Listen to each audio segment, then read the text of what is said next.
This video will spoil up to episode 87 of the Attack on Titan anime and the new trailers. Could the modern military stop the rumbling? As the sort of finale in my 3-part rumbling series and the reason I made this series in the first place, I answered the question of what would happen if the rumbling was unleashed in the real world, and could we stop it with our advanced and abundant weaponry? Before you rush to the comments about the super obvious thing that you might be screaming at your screen, I'll address that in the end of the video. Now let's go through the win conditions. The win conditions in this hypothetical are as follows. Eren has to, just like in the anime, destroy all life beyond the shores of Paradis, and the global military has to stop the rumbling by killing every single colossal titan in it. And just as a clarification, I'm going to be using the more common 550,000 calculation rather than the one I got in my video, which was 645,569. I do this because honestly, the modern military needs all the help it can get, and also the way I scaled down the titans was kind of scuffed and it skewed the calculation in my video. Now imagine if the entire island of Paradis was ripped off the map and planted right here in the middle of the Pacific Ocean. And after hearing about the existence of Ohio, Eren decides this world is just as bad as his own and executes the rumbling. So the UN convenes and decides fighting it out would be the best bet. So the militaries of the world band together and pool their weapons. They set up their forces close to the coast just like the Global Alliance did in season 4, and the stage is set. I'm not gonna talk about all the boring logistics, and we'll just pretend for the sake of the hypothetical that the military just spawns in at the coast. One more thing, this might be kind of weird, but just to make it a little more fair for the military, we're gonna ignore the fact that the titans from inside the walls have regenerative abilities. We don't know if the colossal titans from inside the walls have a person in the nape because they're kind of different from the normal titans. For example, Eren got shot in the head and lost control of his entire nervous system, but this titan had the entire top half of its head blown off and just kept walking like it was nothing. Also, I want to look more at the firepower side of the military rather than get super pedantic. So quick answer, with regen, the modern military has no fucking chance, lol.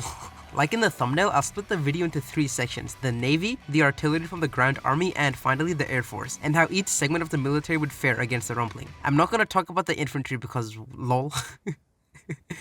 Let's start off with the Navy because that's what we saw in the anime and that's what the rumbling will run into first. According to the military wiki, the world has a total of 2,462 battleships in active service. This ranges from small patrol boats to massive cruisers and destroyers. If we take out the landing ships, stuff like aircraft carriers and cargo ships which are just responsible for moving cargo and don't have any noticeable firepower, and the smaller patrol boats for the same reason, we're left with 917 ships. These ships range from smaller corvettes to the big ass cruisers. There are also 447 submarines. The largest caliber guns ever mounted on a ship were the 9 45.7cm guns installed on the Japanese battleships Yamato and Musashi in World War II. The shells these cannons fired weighed 1,452 kilograms and could be fired at a distance of 43.5 kilometers. The biggest shells fired from a naval gun which only recently went out of service were the 16-inch 50 caliber Mark 7 gun, which had 16-inch long shells. But these guns and shells have been out of service since World War II, and the shells from the weapon I just said have been discontinued since 1992, so they don't really count as modern military. The biggest active gun that I could find in the modern military was this, the 54 caliber Mark 45, which is made in the United States. For the sake of simplicity and as an excuse for my extreme lack of knowledge on the subject, we'll assume that each ship out of the 917 in total will have 2 of these mounted on each of them, one at the front and one at the back. By giving every ship the strongest gun I could find, not only do we greatly reduce the amount of variables, but we also avoid lowballing. The reason I'm standardizing the ships as if they were all the same thing is because there are a bigger class of battleships like Iowa class and Yamato class battleships, but most are decommissioned and are only displayed in like naval museums, as far as I know. I could be wrong. So if I sat here and calculated every single gun on every single ship and all the different kinds of ships, we'd be here for years, ignoring the fact that I have no idea of how I would even learn all this information to present it to you guys. Also, I feel that any gun smaller than the one I mentioned would be the equivalent of a cicada pissing on a colossal titan. Anyway, the part that's most relevant for us is the size of the shell, the speed of the shell, and the rate of fire. The shells themselves are 127 by 835 millimeters and weigh almost 32 kilos per shell. These cannons can fire these shells at 760 meters per second or 2,736 kilometers per hour. Finally, the gun fires these shells at 16 to 20 rounds per minute, which is roughly 1 round every 3 seconds. So 917 times 2 is 1,834 cannons in total. Firing 20 rounds per minute totals out to 36,680 rounds per minute. But there's one aspect that makes the whole calculation I just did completely redundant. This is the big problem with the Navy versus the rumbling. These massive, extremely extremely deadly cannons are meant for targets on or above water level, or in the air. The modern navy has a sort of dilemma that their most devastating cannons can't be used on the colossal titans because all the titans will be underwater. For underwater combat, this is where the submarines come in. A modern submarine carries roughly 12 to 32 torpedoes based on size, which is an average of 25 torpedoes. With 25 torpedoes per submarine, it comes out to 447 times 25, which totals 11,175 torpedoes. If we want to grossly highball, like viciously just schwank the navy, we'll say that each torpedo can one-shot a colossal titan. Even that barely makes a dent in the 550,000 colossal titans in the rumbling. And after all the torpedoes are spent, the submarines are kind of useless because they can't surface to launch any missiles they might be carrying because they'd get swept up by the colossal titans immediately.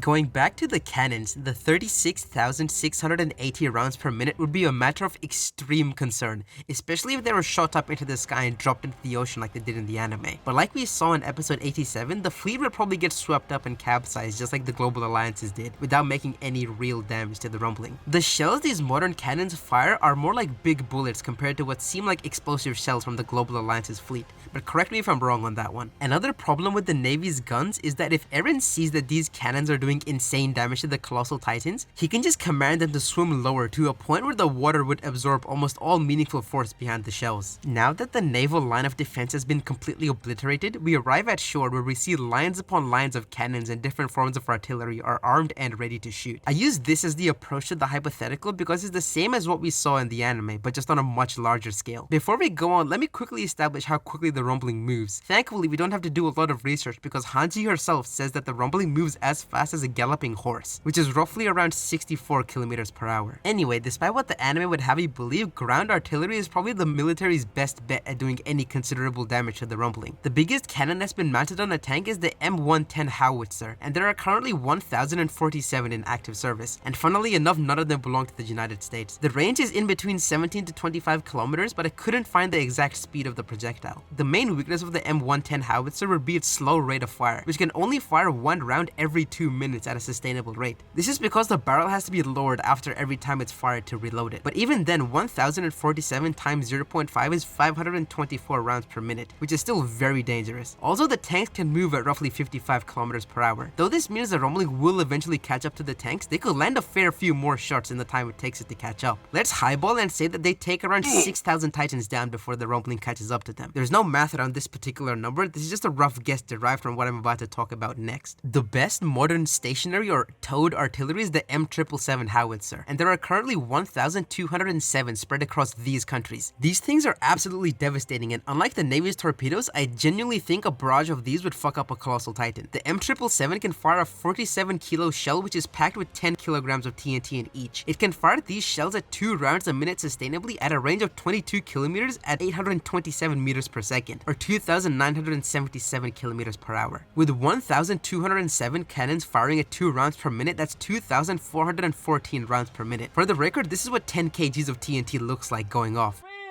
2, 1. The range of these cannons is roughly 22 kilometers. If the rumbling moves at 64 kilometers per hour and the effective range is 22 kilometers, it would take the rumbling roughly 20 minutes to catch up and trample them. Though 10 kilograms of TNT doesn't seem like a lot compared to a colossal titan, being constantly peppered by these things would bring down a colossal titan by just ripping chunks of it off with each shot. In those 20 minutes it would take the rumbling to close the gap, if our line of M777s were firing at 2,414 rounds per minute at perfect efficiency without the gun crew shitting themselves, the rumbling would have to tank 48,280 M777 shots. If we say it takes 5 shots to kill a colossal titan, we lose 9,656 titans by the end. One thing that I have to point out is that there are a lot, and I mean a lot, of things that I'm overlooking, like mobile missile systems, mortars, ballistic missiles, and 1,000 other things that I didn't think of, or I couldn't find info on. So to compensate for my lack of knowledge, let's give the modern military a crazy highball and just roughly assume that these things that I didn't mention, combined with would take out 30,000 Colossal Titans.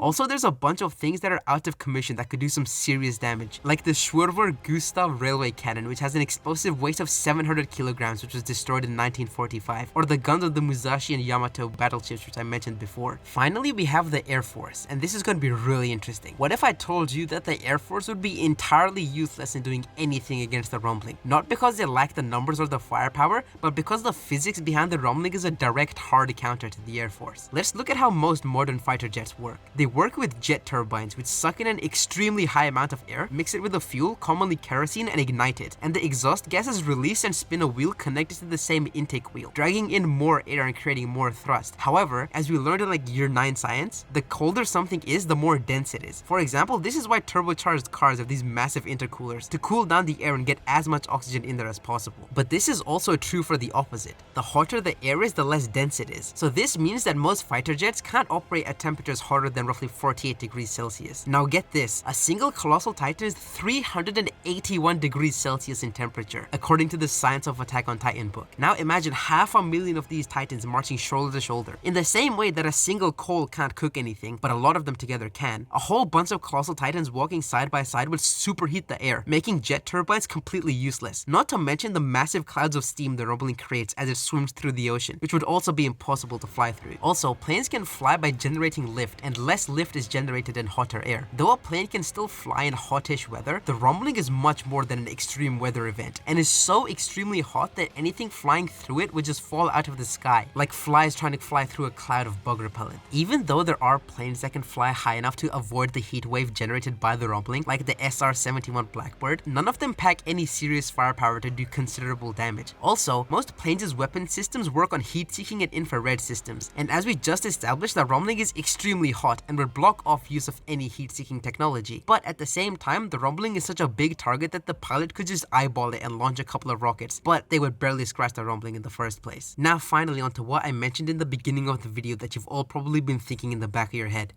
Why not just nuke it? That being said, let me refer you back to the beginning of the video where I mentioned the win conditions. Eren's win con is that he has to destroy all life beyond the shores of Paradis. Another YouTuber by the name of Xersol made a similar video to this one, where he calculated that the Rumbling walking shoulder to shoulder in like a circle formation would roughly be the same size as the state of New York, which is 118,637 kilometers squared. Let's assume that the average nuclear bomb has an explosive radius of 8.6 kilometers. That gives us the area of the explosion being 232 kilometers squared. With these numbers in mind and a quick division, we find out it would take 511 nuclear bombs to destroy the Rumbling. However, it's widely agreed that only 100 nuclear bombs are needed to destroy our society as a whole. So by nuking the Rumbling, we'd effectively be doing Eren's job for him, or if anything, making it easier.